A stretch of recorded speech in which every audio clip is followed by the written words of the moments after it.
What is going on, everyone? Welcome to the Slaw Sports Show. I'm your host, Cole Noble, aka Slaw. Happy Friday, official start of the weekend here on Friday night.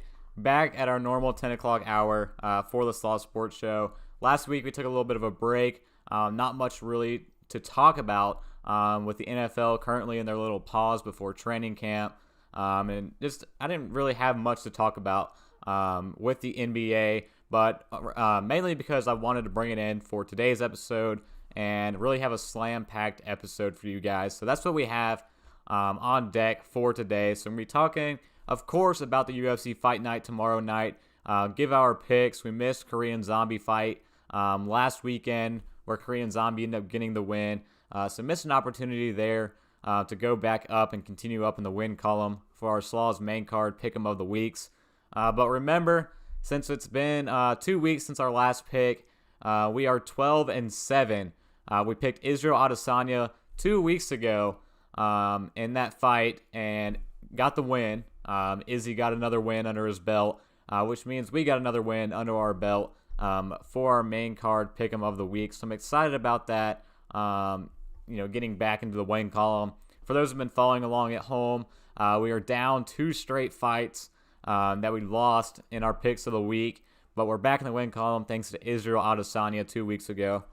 So we got a fight coming up tomorrow, of course, and then upcoming in the next few weeks, we got Conor McGregor and Dustin Poirier 3, which is the main event, triple third time around for those three. McGregor Poirier 3 tied 1-1. So this one's for all the marbles. Coming up in the next few weeks, so that's going to be a special fight that we'll be picking, here on the Slaw Sports Show. But for tomorrow night, we have a heavyweight bout that we'll get into, of course, later in the episode, actually here soon. But I just want to break down the rest of the episode of what we got on deck for today. If you missed our scheduled tweet earlier today. We're going to be stopping, of course, like I said, in the UFC for the fight night tomorrow night. And then we'll be moving over to the NBA. We're in the conference finals right now, Eastern and Western Conference finals. We got the Bucks and the Hawks in the East battling it out right now as we speak. So, of course, we'll be giving some live updates to that game. As you all know, resident Bucks fan here on the Slaw Sports Show. And then the Western Conference, we got the Phoenix Suns and the LA Clippers battling it out. Both teams, actually I think all 4 teams, it's been years and forever since any of these 4 teams have made it to the finals. So this is really exciting for basketball. I know there's all the talk about the ratings being down and how it's not ideal to have these 4 teams because they're not the big markets. I don't care. It's 4 exciting teams in all their own right, battling it out here at the end. Not really any superstars left. Trae Young's been going off against every team so far throughout the playoffs, including my Bucks 2 days ago in Game 1. And then you got Giannis and Chris Middleton with the Bucks. For the Suns, you got Chris Paul and Devin Booker, and then Kawhi and Paul George for the Clippers. But no Kevin Durant, no Steph Curry, no LeBron James. It's refreshing to see for the league, and it's really exciting. A really exciting time, I think, right now in basketball.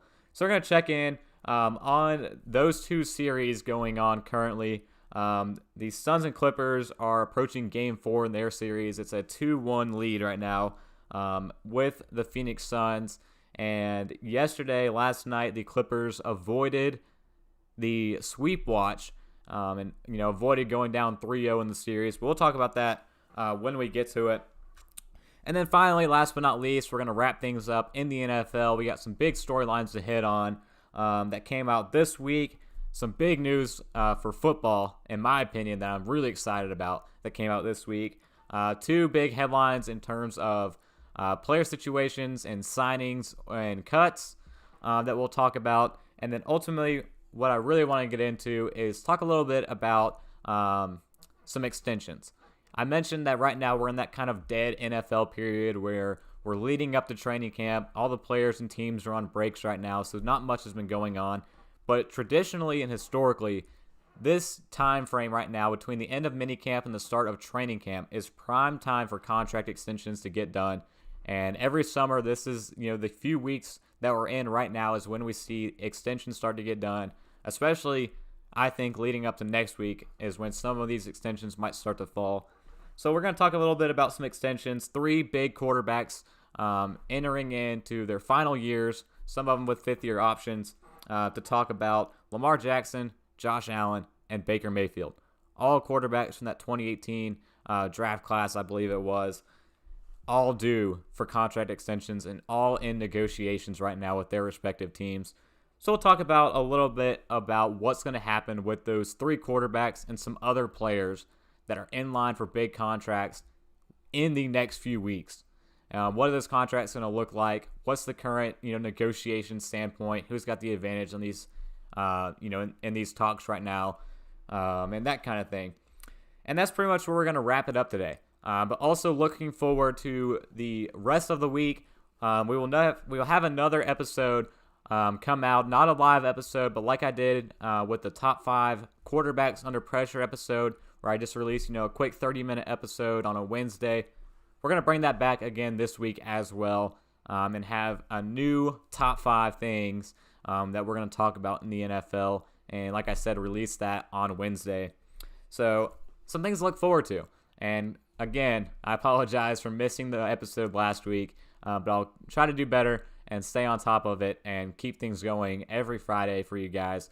And as we approach the fall, some things are going to be switched up with the Slaw Sports Show. We might be moving to a different day again when we go back onto the radio on WSOE 89.3 Elon Burlington. When we get back on the radio, some times and dates might switch up on our schedule. But in the long run, I think it's ultimately going to help our show grow even more. Maybe end up having the show on a Monday or a Wednesday instead of on a Friday. Might be able to help me out a lot more personally with my upcoming schedule. That's all the talk we have just for our intro to today's episode. So let's go ahead and get into what I actually want to talk about. Let's go ahead and start off with our UFC Slaw's main card pick'em of the week. And like I said, we have a heavyweight bout on deck for tomorrow's main event in the UFC Fight Night. And we got Ciryl Gane against Alexander Volkov. And just my favorite fights are always the heavyweights. You guys know that. I love me some heavyweights. My favorite fighter in the UFC, Derek Lewis, in the heavyweight. Up there in the top 3, top 5 is obviously Francis Ngannou, who is the current title holder in the heavyweight division. I love me some heavyweight fights. Get the big guys in there slugging some punches around. I eat that stuff up. So we got another heavyweight bout. This one with some implications on it between Gane and Volkov. Potentially looking towards a title shot or title opportunity in the future based on this fight. So huge stipulations in this fight. But I think the ultimately big storyline of this fight is going to be experience. Experience. And I'm not talking just UFC experience. I'm not talking, career experience. I'm even talking experience against top 10 fighters. How many times you fought, or a certain fighter has fought in the top 10 of their division against the top opponents and how they fared. And also the other things, their career, their longevity, where they're currently at in their career. All of that, I think, is the headline of this fight tomorrow night between Ciryl Gane and Alexander Volkov. So for those who always check in every week and know how this goes already, we're going to break down both fighters, give the tale of the tapes on both sides, and talk about their fighting styles, last 5 fights, significant stats to keep in mind for the fight tomorrow night, ultimately leading up to giving our pick of who we think will win the main event for this UFC card tomorrow night. So let's get started with Ciryl Gane. And I said experience is the key storyline tomorrow night in this fight. Ciryl Gane in his career is 8-0. Perfect in his career, undefeated record. But the thing is, he's only fought 8 times. And of course, not all 8 of those fights have been in the UFC. But the thing is, since he's been in the UFC, he's fought some top upper echelon fighters, including his last fight against Rozenstruik. In that fight against Rozenstruik is his last fight, and it was a win. He's coming off a decision win against Rozenstruik back in February. We talked about it on the Slaw Sports Show. I have to go back and check that one out. We may have went with Rozenstruik in that fight. But I have to go back and check that one out. But Ciryl Gane won it by decision. That was his first main event on a UFC card in his career. And, the way the fight went, Ciryl Gane went after Rozenstruik early in that fight. And once he realized he had the lead, he played it safe, kept his points, occasionally throw some more shots in there as the fight went along. But really that lead he built up in the first few rounds just pretty much won the fight for Ciryl Gane. He was able to just play it slow the rest of the way and then ultimately came out and won it by decision. But for a guy who's rising up in the ranks in the heavyweight division, like Ciryl Gane is, fans are disappointed. Fans wanted to see a finish against Rozenstruik to put him up multiple rungs in the heavyweight leaderboard right now. And he ended up getting the decision win. He had, expressed criticism from Dana White himself, commissioner of the UFC, and all in all, it wasn't the fight that we wanted to see from Ciryl Gane. But for Ciryl Gane, he did exactly what he wanted to do. He got the win against a top 10 opponent and made a statement. It wasn't a huge statement like everyone wanted to, but nevertheless, he made a statement in that fight, getting that win against a top 10 opponent, really pushing that experience that he's been building on his resume against top 10 fighters in his career. But on the flip side, you look at Alexander Volkov, he is 33-8 in his career. That is, quick math here, 41 fights, I believe, in his career, and he is 7-2 in the UFC. So he has 9 fights in the UFC, 41 fights total for Alexander Volkov. He has 25 finishes. 22 of those finishes are by knockout. So you want to talk about experience. Alexander Volkov has experience. He has experience as a fighter. He's fought multiple fights, fought multiple times in the UFC, been there and done that in his career. And right now, he's on a roll and he's experienced as a fighter. And now is his time to rise up and go on a run here in the heavyweight division. In terms of his career and where it's looking to shape up in the next couple of years, this might be the best chance that Alexander Volkov has to go on a run here in the heavyweight division and have his chance to go on a title run. This is his shot to do so. So, experience. On one side, you got a fighter with 41 fights under his belt, 9 in the UFC. On the other side, you got Ciryl Gane, who's got the top 10 experience against top 10 fighters and has proven he can do it against top 10 guys. So really, how do you can't really break down this. I mean, it's difficult to break down this fight because they're two very different fighters. Even not just experience and not just, where they're at in their career, but also the fact of how they fight. Two very different fighters, which I love picking. I don't really like the stand-up. Obviously, I've talked about it before. I like the stand-up, put them on the ground, and, put them on the ground as in, like, knockouts, knockdowns, that kind of thing. But still, I wouldn't mind a couple of, leeway type of fighting styles where one guy's so far to one side and one guy's so far to the other side. The inverse of this will be Derek Lewis and Francis Ngannou. If those two fought, they're so similar, both striking guys, both heavy hitters looking for a knockout, similar fighters. But for Ciryl Gane and Alexander Volkov, they're two very different fighters. You look at Ciryl Gane, he's a guy who fights smart. Look at the entire fight against Rozenstruik. He went into that fight with a plan and executed that plan. He didn't care about anything else, what anyone else said. He went in with his plan and executed that plan. The other thing with Ciryl Gane is he has the ability to control the fight, just like that Rozenstruik fight. He controlled the fight once he knew he had it won, and he can control it to the point where he gets the points. He wins the rounds against you, and he knows when he's doing so. So mentally, he's an animal. He's an athlete. He mentally is strong enough to be a guy that can win a title. And what he does physically, he's a guy that can go in and out. He can, work inside, create the, minimize, the separation and not really, make himself too distant but he can go in and out. Literally speaking, he can go in and grapple. He can get takedowns. He can do stuff on the ground. He's a great wrestler, but he can also know when to take a step back. The in and out game, physically, of Ciryl Gane matched with the physical game that he has under his belt, and this is a guy where really when you just look at how he can fight, and when you look at other experts when they talk about Ciryl Gane, look at Rashad Evans, former UFC champ. He had this to say about Ciryl Gane. He's a guy who fights like a small guy for a big guy, and that's literally how he fights. He's not a traditional heavyweight that's a big stand-up heavy hitter like Ngannou, like Stipe, like Derek Lewis, a knockdown guy. Ciryl Gane is not that guy. He fights like a small guy, keeps his distance when he needs to, comes in close when he needs to, and is quick on his feet and is smart. Smart. But on the flip side, you look at Alexander Volkov. He's the guy that uses his size to his advantage. He is your traditional heavyweight. He is your striker. And he is, the guys like I'm talking about, Derek Lewis, Ngannou.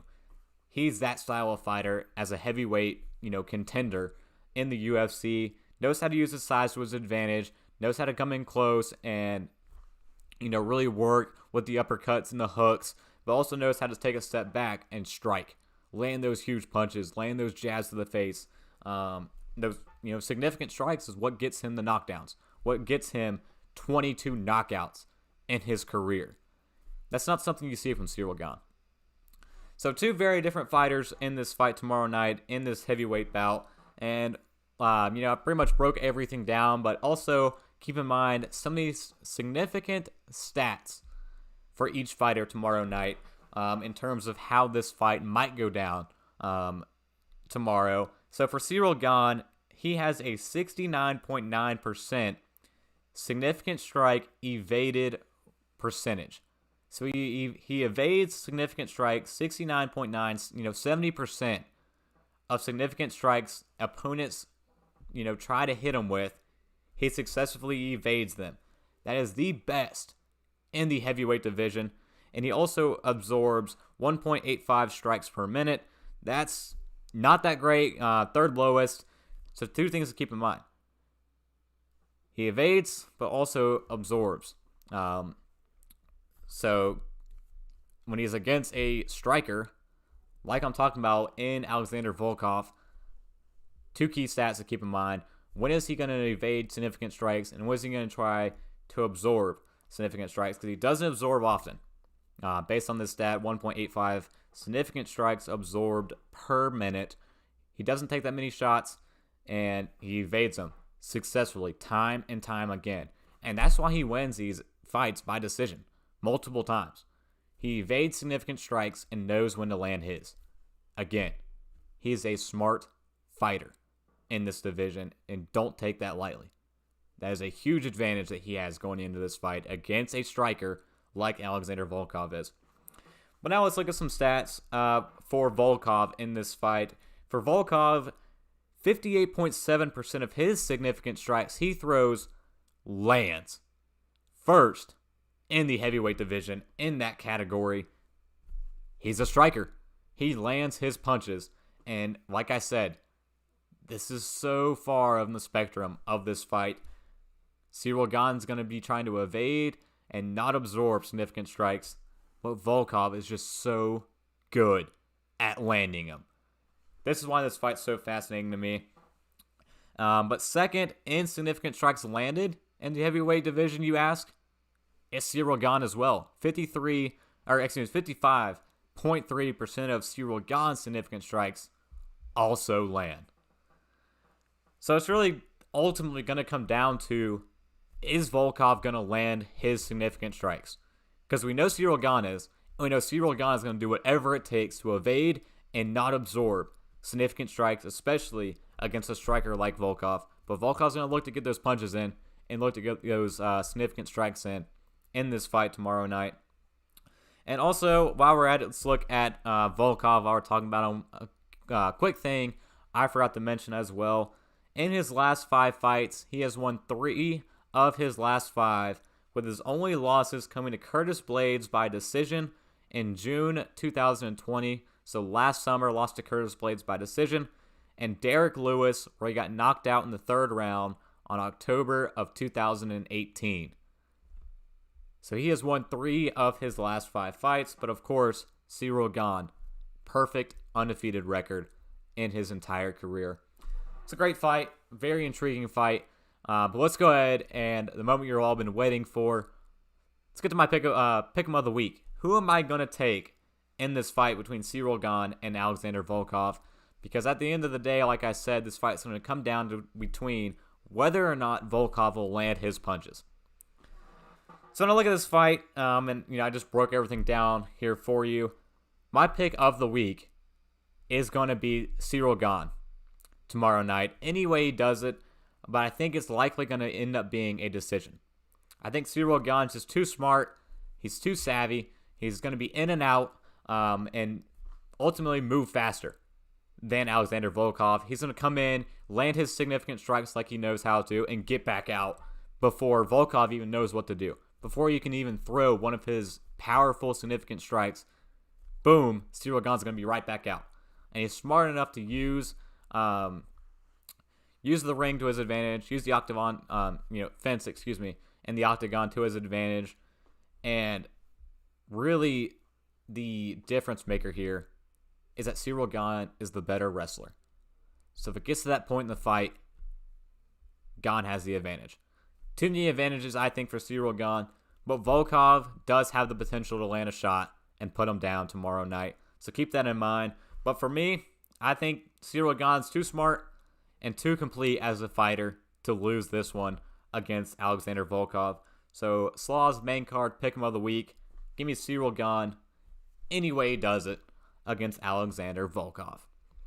We're going to take a quick break, but when we come back, we'll be switching over to the NBA, checking in on the Bucks-Hawks series live right now. Do a live check-in of my favorite team right now in the NBA, battling it out for a chance to go to the finals against the Atlanta Hawks. It's game 2 right now in Milwaukee. So we're going to take a quick break, and when we come back, like I said, catching on that game and also talk about the Suns-Clips matchup as well. So sit tight here on the Slaw Sports Show.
All right, so welcome back to the Slaw Sports Show. Just took a little bit of a quick break there, but we're back.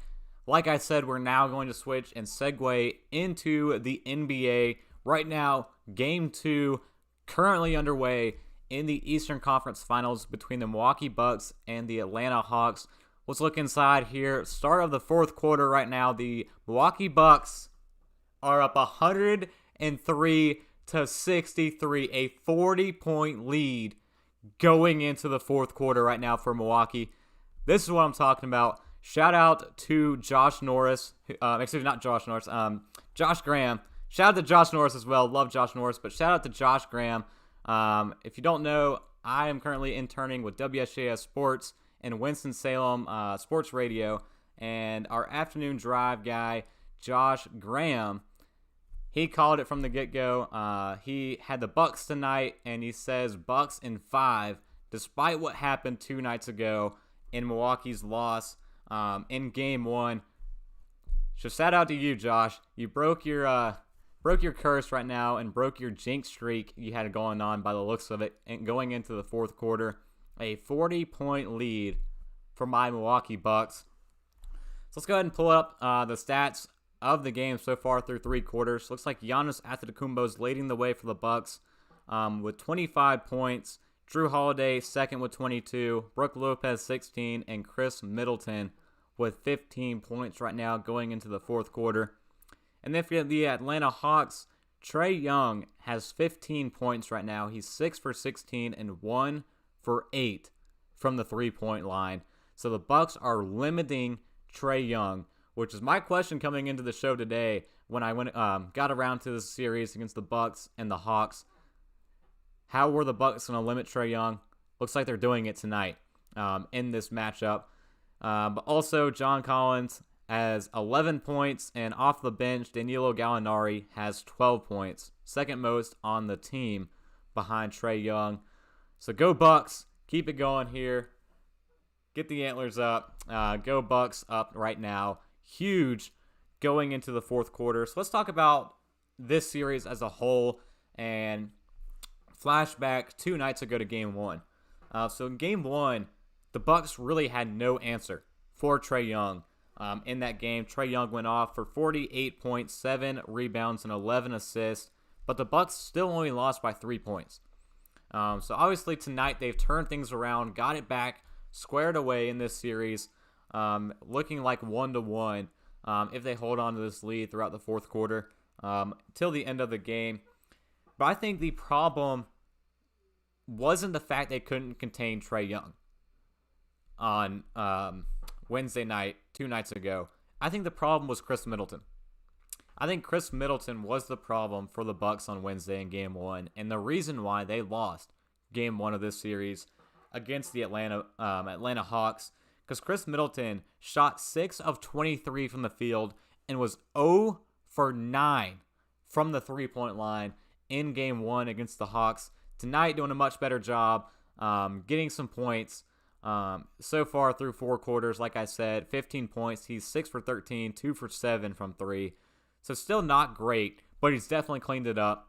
And it looks like the big thing tonight is the fact that they just contained Trae Young. That might be the storyline that comes out of this game. Haven't watched it too much. Obviously preparing for the show and now on the show. But it looks like when I go back and watch this game too, I think that's the storyline that ends up coming out of this. The fact they were able to contain Trae Young in this one. But still, the question for the rest of the series, Game 3 on Sunday, Game 4 coming up on Tuesday of next week. The question of the series will be, can the Bucks clean it up, which they have done so today, and limit Trae Young, which again, they did today, and can they make the jumpers? And again, I haven't watched the game today and seen how well they've done offensively, and if they're making the jumpers or not. We'll have to go back and check it out later on, probably tomorrow or maybe tonight. But the Bucks, for the rest of the series, can they keep it up, clean it up like they're doing tonight? Can they continue to limit Trae Young scoring? And ultimately, can they make the jumpers? That's also what hurt them in Game 1. Like I talked about with Chris Middleton's stat line, it was the rest of the team. Really, the team could not work in the post and make the jumpers, and Clint Capella was really shutting them down on defense in Game 1. Again, we got to check things back out to see how it's looking today. But all in all, I'm happy with the outcome today so far. Of course I am as a Bucks fan. But they're playing a great game by the looks of it. So that's great to see for Milwaukee. Like I said, upcoming Game 3 on Sunday, Game 4 on Tuesday. Another question I have right now, and this pertains to the entire NBA, and I hope to get some feedback on this from those of y'all who are listening or check it out on the podcast.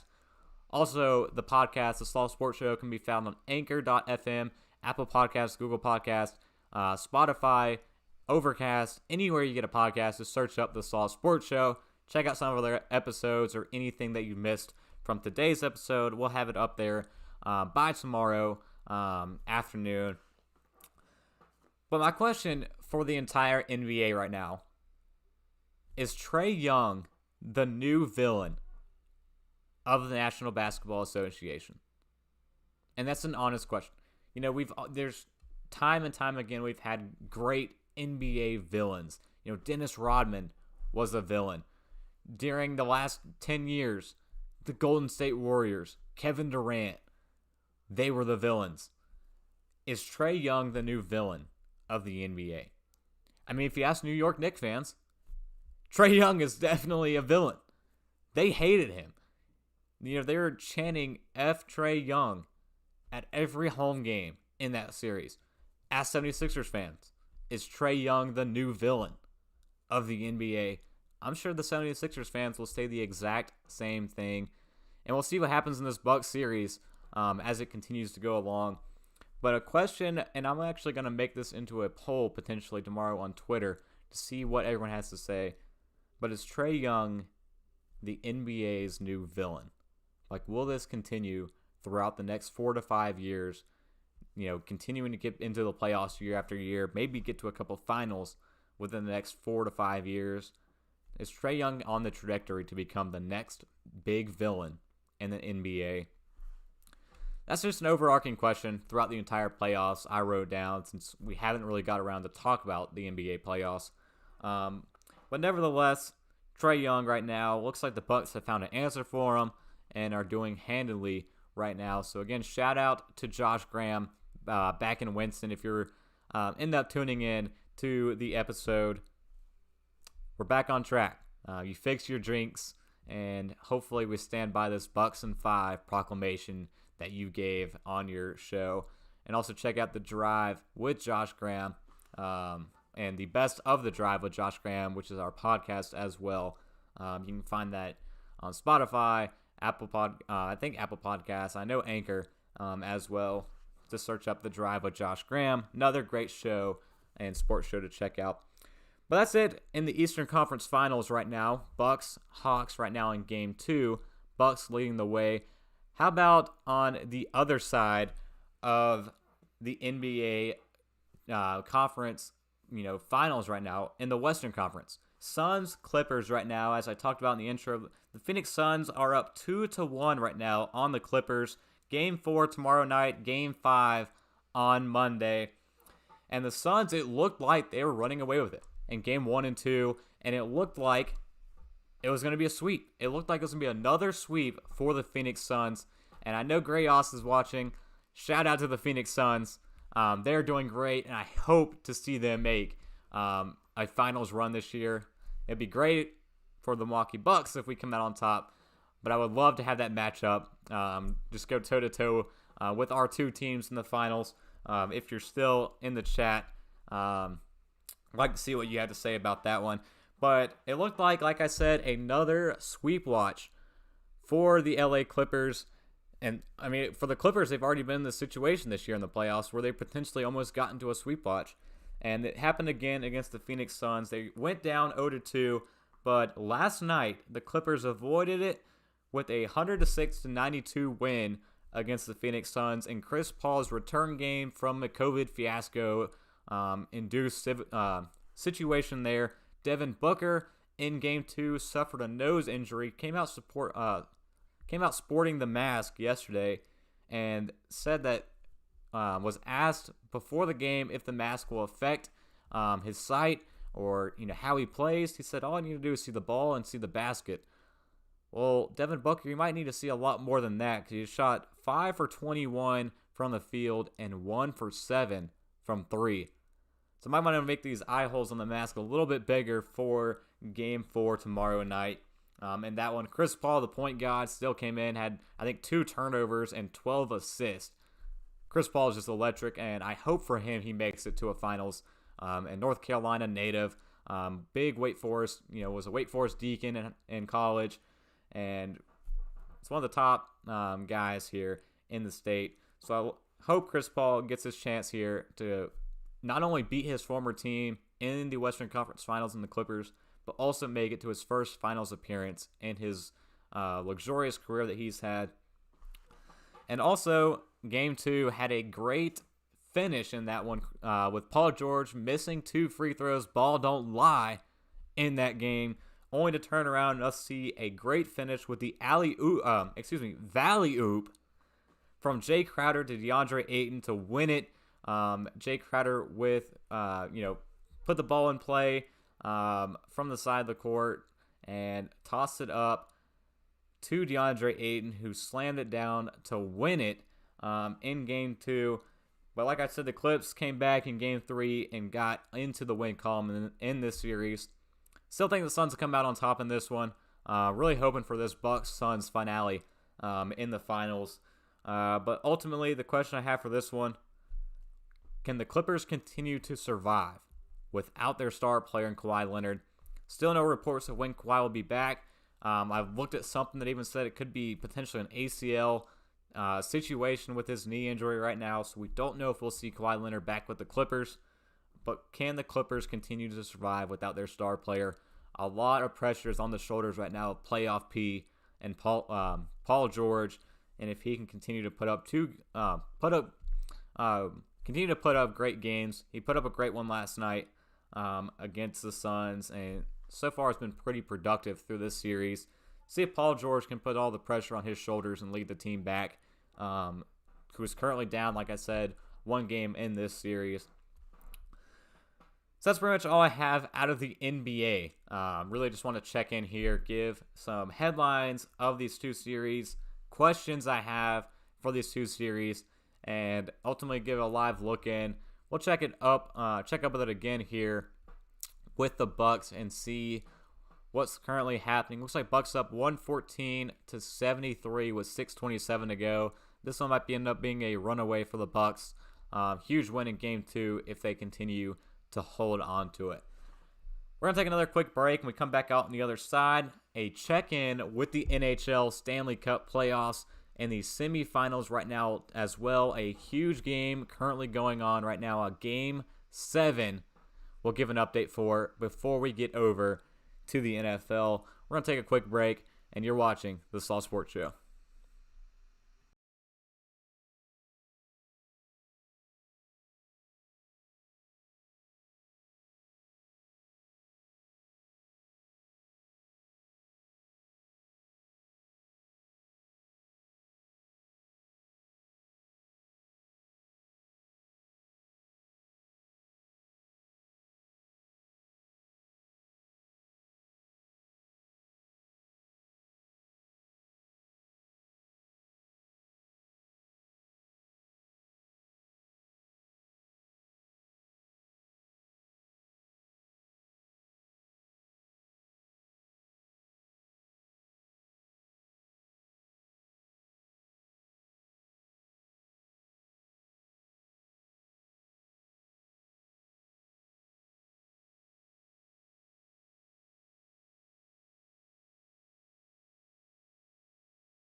All right, so welcome back to the Slaw Sports Show, and as I promised, we'll do a check-in in the NHL, and we actually have a winner in the series. The Tampa Bay Lightning have defeated the New York Islanders by a score of 1-0 to advance to the Stanley Cup Finals for the 2nd year in a row. The Tampa Bay Lightning are back in the Stanley Cup Finals. Shout out to Deacon Skinner, good friend of mine. Your team did it. I told you if they win, I'll give you a shout out on air. So shout out to you. Back in the Stanley Cup Finals, and they'll be taking on the Montreal Canadiens, who won last night against the Las Vegas Golden Knights. So we got a Canadian Montreal team against an American team in Tampa Bay. And ultimately, I thought it would have been great to see a Islanders versus Canadiens Stanley Cup Final Series, but instead Tampa Bay takes them down. I know Deacon, you wouldn't want to hear that, but shout out to you with the Tampa Bay Lightning getting the win tonight against the Islanders, and they'll move on and advance to the Stanley Cup Finals. So now the finals are set up, like I said, between these two teams, and we'll see who comes out on top to hoist the Stanley Cup in this series to end the NHL season. Not that big of a hockey guy, as you guys all know, but great to check in every once in a while, especially when I get to give a shout out to one of my friends. And also, Max Kreider in the chat. There you go. You said we want the cup in all caps. I'll give you some talk of what I know, which is not a lot about hockey and the Stanley Cup in the NHL. But Max and everyone else who's NHL fans, don't worry. I'm going to get into it soon. I'm officially declaring myself a Seattle Kraken fan when they start out next season. I will be checking up and following them, and might start getting into some hockey. So we'll see what happens on that horizon as we go forward. But for now, it's the Slaw Sports Show. Let's get right to the NFL action and talk about some headlines, talk about some signings, cuts, and ultimately potential extensions that we will see in the next coming weeks. But first and foremost, secondary helmets are back in the NFL. Why was this a rule? Why did this take so long to fix? And why can't we have it this year? That's all the questions I have. This is great. I love it. Bring back the helmets. Bring back the throwbacks. Bring back fun in the no fun league. I'm happy about this rule change coming back for the NFL. I'm excited. Secondary helmets are back. Throwbacks have more potential to come back. All in all, great for football.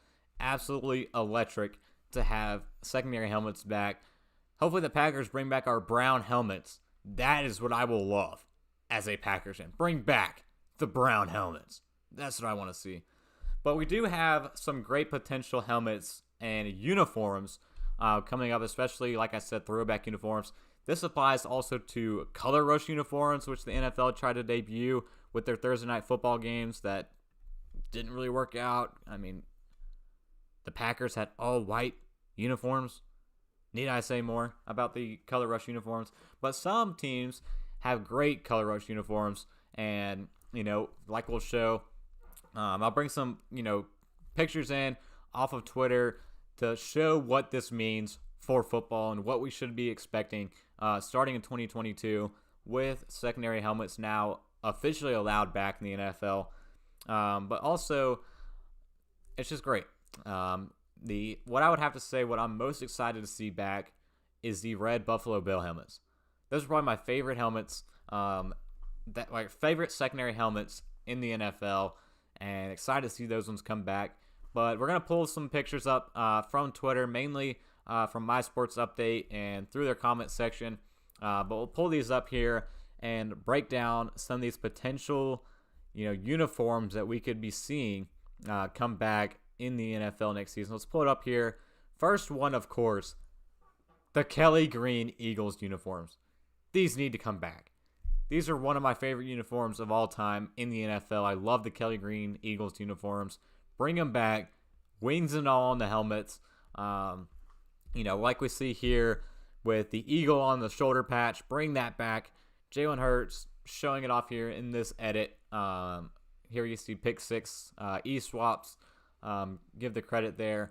But a great edit. Would love to see it back. Let's go to the next one here.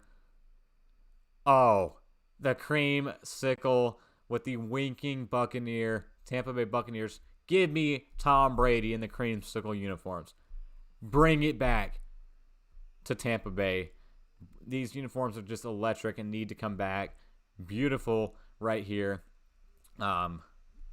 Move on here to the next one again.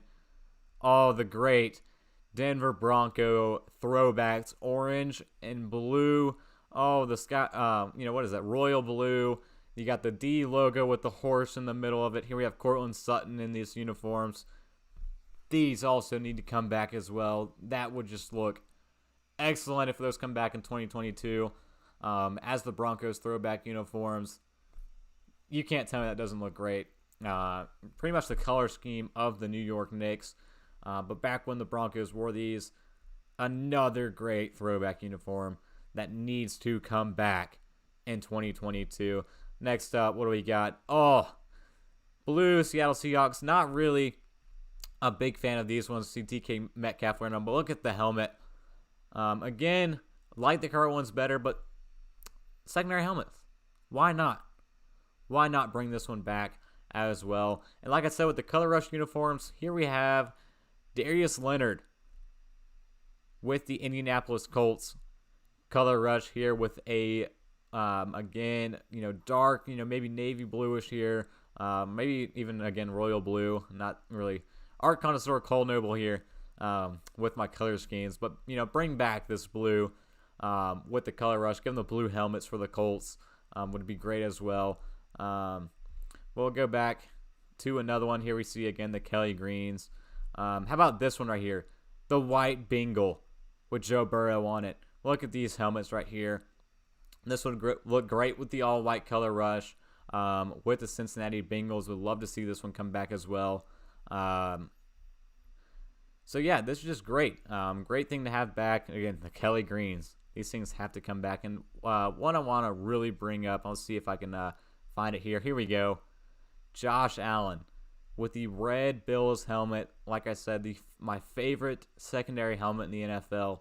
If Buffalo brings these back for a playoff run next year, again, not this coming year, 2022, if Buffalo in 2022 goes on a deep playoff run, maybe even gets back to the Super Bowl, back in these red helmets, that would just be poetry.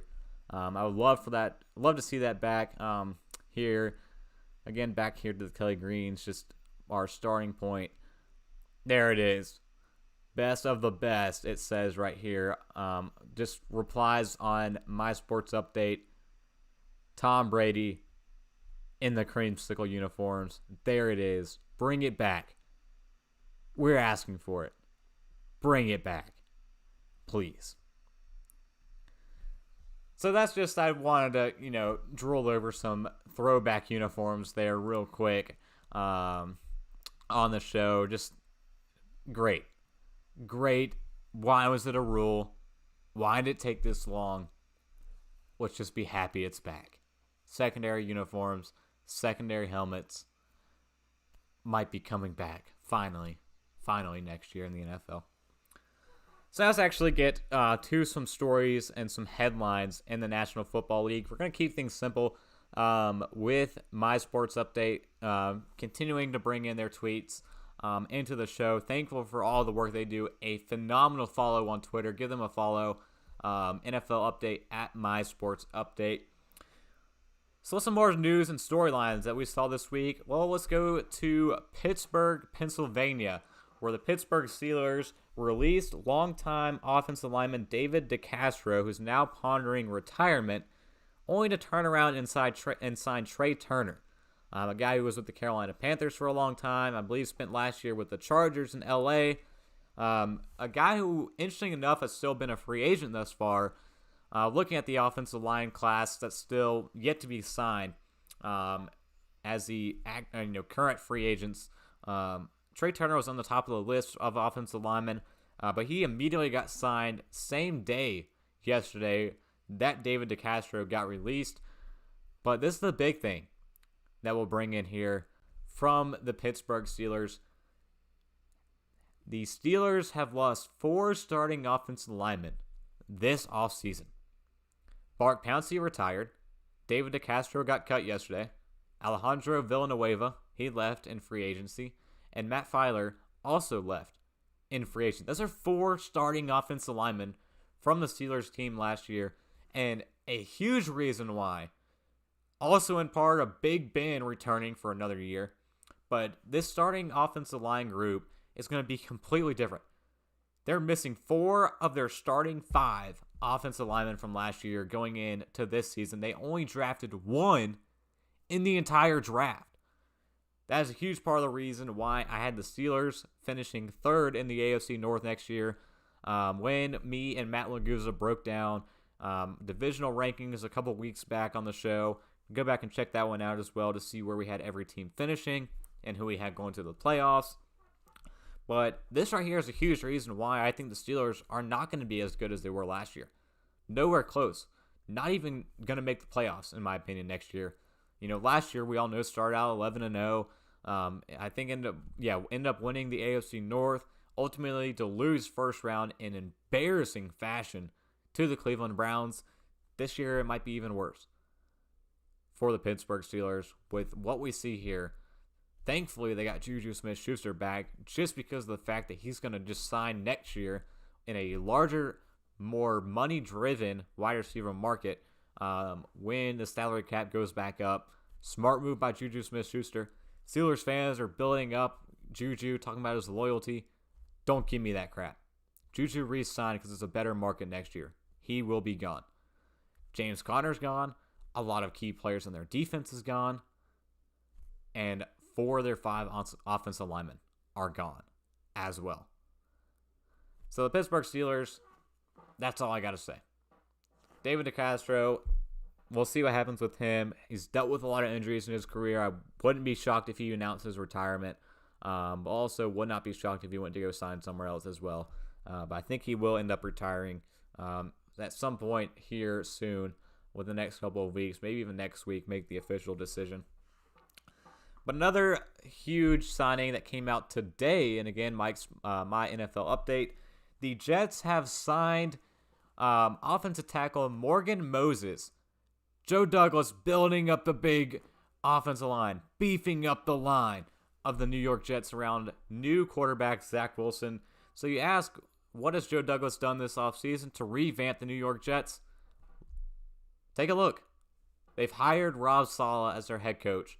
They drafted Zach Wilson, Elijah Vera Tucker, and Elijah Moore with their first 3 picks in the NFL draft, and in free agency had a frenzy that continues today of signings in the offseason. Corey Davis at wide receiver, Carl Lawson at defensive end, Keelan Cole at wide receiver, Morgan Moses, who we just talked about, at offensive tackle. On defense, you got Sheldon Rankins, Jared Davis at linebacker, LaMarcus Joyner at safety, Justin Hardy at defensive back. And not to mention also running back Tevin Coleman is also back with Robert Saleh, 2 San Francisco 49ers rejoining in New York.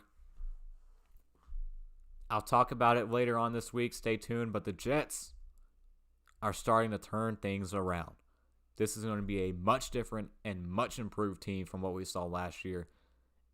And here soon, we will not be clowning the New York Jets anymore. They're building it right, and Joe Douglas is doing the right thing in New York right now. And it's great to see for the New York Jets. So that's the headlines we have this week. Now let's get in to what I wanted to mainly talk about in the last 7 minutes of the show. But NFL extension watch. Contract extensions. We are pretty much in basically what is the equivalent of Shark Week when you talk about training camp coming up and you talk about contract extensions. So what are some contract extensions that we should be seeing within the next week to few weeks as we approach training camp? Well, I talked about it in the intro, 3 big ones. 3 quarterbacks from the 2018 NFL Draft are in due for extensions with their respective teams. Lamar Jackson, the huge big name, NFL MVP, with the Baltimore Ravens, former MVP. Josh Allen with the Buffalo Bills has made multiple runs now in the playoffs. Last year, an AFC Championship game, loss to the Kansas City Chiefs. Were 1 game away from a Super Bowl with Josh Allen.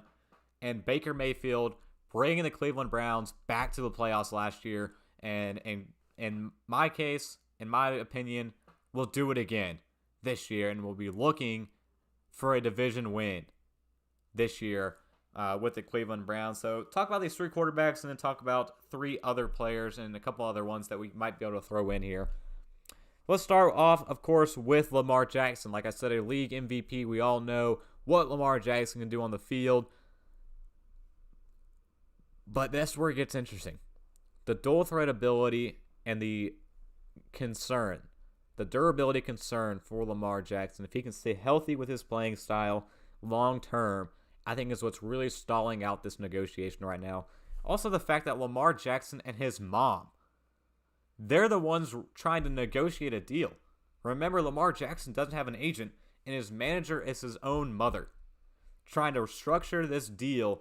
And Lamar Jackson wants to be paid $42 to $43 million a year on his second contract with the Baltimore Ravens. Has won, again, one playoff game in his career. Eric DeCosta, I'm looking at you here. You're smarter than this. I know you are. Do not give him this much money. You know he's not going to pan out more than 5 years, in my opinion. The durability is ultimately going to come up.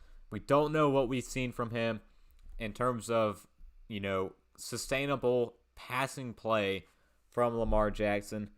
Don't do this to yourself.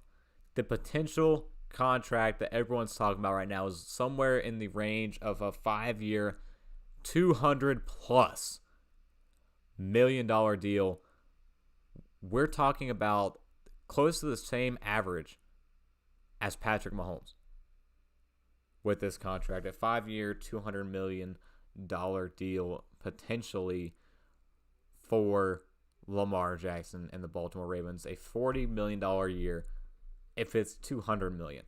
But some reports are saying it's $200+, maybe $215 million for Lamar Jackson. Eric DeCosta, you're smarter than that. I hope you make the right choice and right decision and not hurt your team going forward with this contract, because this contract ultimately can make or break the future for the Baltimore Ravens and could ruin them as an organization if they get put in a cap hole because of Lamar Jackson. Let's turn the page now and go to Josh Allen, who, like I said, he's the perfect fit for Buffalo. Got him back to the playoffs, got him back to the AFC Championship game last year. Looking back, going forward to this year as a Super Bowl contender potentially with the Buffalo Bills. Josh Allen, he's doing things the right way. He's willing to structure this deal to help the team, which he explicitly said. And Brandon Beane, the Bills general manager, said that we're in no rush because Josh Allen's being so flexible with us. Josh Allen's doing it the right way. He's doing it the Tom Brady way. He's going to protect the structure of the team, not put them in a cap hole that will hinder them from getting free agents. I love Josh Allen. He will do things the right way and will be a great quarterback for the Buffalo Bills for years and years and years to come. The numbers on him currently is somewhere in the range of a 5-year, $180 million deal to a 4-year, $160 million deal. But for Josh Allen, I'm leaning more. Go ahead and give him the 5. Give him the 5-year deal. He's proven it. Lock him in for the next half decade as your quarterback for your team. Brandon Beane, no rush, he says, but I think this deal ends up getting done on a 5-year contract extension. And then Baker Mayfield. The agent for Baker Mayfield quoted saying he expects this to be done this summer on a contract extension, but the team's in control. So the Cleveland Browns have already exercised their 5th-year option on the former number 1 overall pick, who last year took them to the playoffs.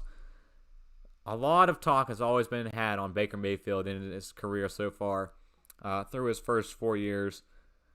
Everyone knows I've been on his back and been his biggest supporter and the Browns' biggest supporter the last 4 years.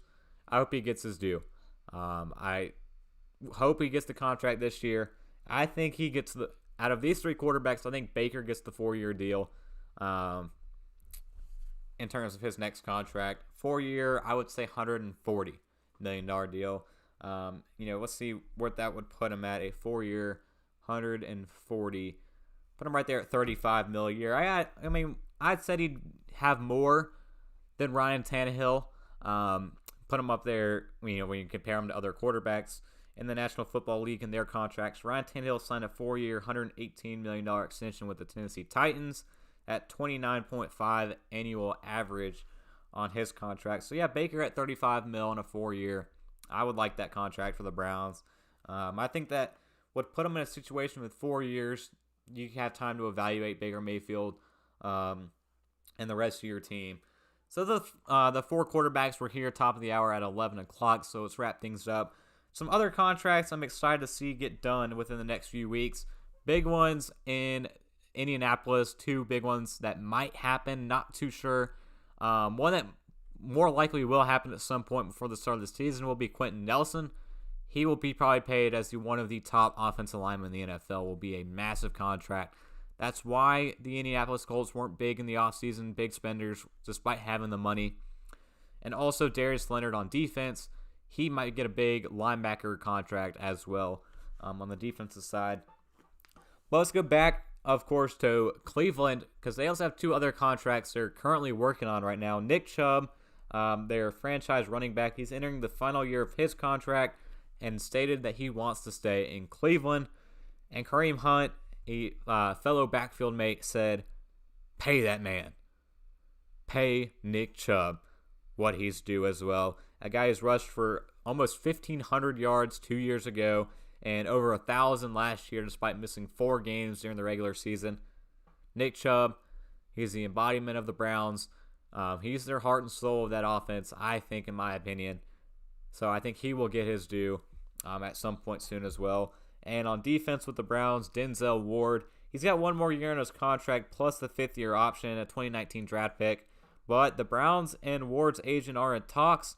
While that one will likely not be anywhere near a $100 million deal like we saw with Jalen Ramsey, but this one expected to be more around Marlon Humphrey and Tre'Davious White's contract, $17 to $19 million a year contract for Denzel Ward as well, who has proven to be a top cornerback and a top defender in the National Football League throughout his short career so far in the NFL. And finally, keep things with our favorite team.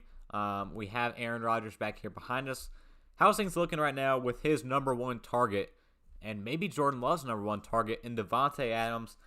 Well, Davante Adams said a contract extension, that's the plan. I'm not going anywhere. I love Davante Adams. We also got back behind us here on this side. Actually, we don't have it. We got the Aaron Rodgers trading cards. But we have the Davante Adams trading cards as well, just not behind us on the backdrop. But Davante Adams, probably my second favorite player on the Packers. I mean, he's the second best player. He came in at PFS, number 5 ranked player in the NFL last year. Wide receiver 1 in the NFL. But the rumblings around Davante Adams' deal are continuing to heat up with Aaron Rodgers still not showing up with the Packers. Packers just end up saying, screw you, we're going to switch over and give Davante all the money then if you're not going to show up. So the talks right now, potential spot track reported that Davante could end up getting a 4-year, $100 million deal, $25 million average contract for Davante Adams.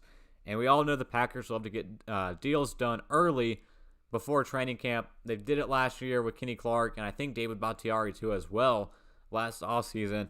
Would not be surprised if they get a deal done here in the next few weeks with Davante Adams. He's expressed he wants to stay, and the Packers will ultimately end up doing so. I think they wait until probably the start of training camp, and if Aaron Rodgers still isn't there, they'll throw all their marbles in the basket of Davante Adams to keep him on the franchise for years to come. Which Davante Adams on a 4-year deal. Right now he's 28 years old. He'll be entering into 32 years old by the time that contract runs out. If that ends up being the case on a 4-year, $100 million deal, which I think also is likely.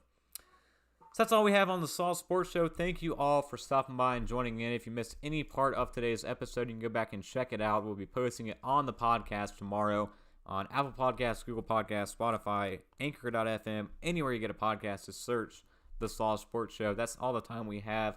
UFC Fight Night tomorrow night, heavyweight bout. Saul's main card pick 'em of the week. Give me Cyril Gane. Anyway he does it. Likely decision against Alexander Volkov. And one more check-in here with my Milwaukee Bucks before we wrap things up. see what the case is. The Bucks have won game 2 by a final score of 125-91 to even the series against the Atlanta Hawks. Go Bucks, go in Milwaukee. Bucks in 5, Josh. Bucks in 5. Never a doubt. Thank you for joining, and until next time, peace.